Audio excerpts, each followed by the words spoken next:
திரள்கின்ற மக்கள் என்கின்ற செய்தி அங்கே ஒரு தலைமை தேவைக்கான விடயத்தை உணர்த்துகின்றது. மாநில வாக்குகளாக மாறுமா என்றால் அதை பற்றி நாங்கள் தீர்மானிக்க முடியாது.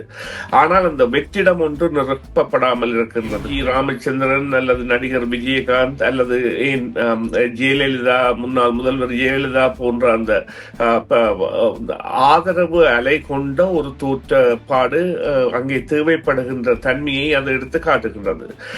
விஜயனுடைய அரசியல் பிரவேசம் மிக முக்கியமாக ஒரு புதிய தலைமையை ஏற்படுத்தும் என்று எதிர்பார்க்கப்படுகின்ற நிலையில் அவர் இன்றைய தினம் மதுரை நீதிமன்றத்தில் வழக்கு எடுத்துக் கொள்ளப்பட்டிருந்தது. குறிப்பாக இந்த வழக்கை சிபிஐக்கு மாற்ற வேண்டும் என்ற கோரிக்கை முன்வைக்கப்பட்டிருக்கின்றது.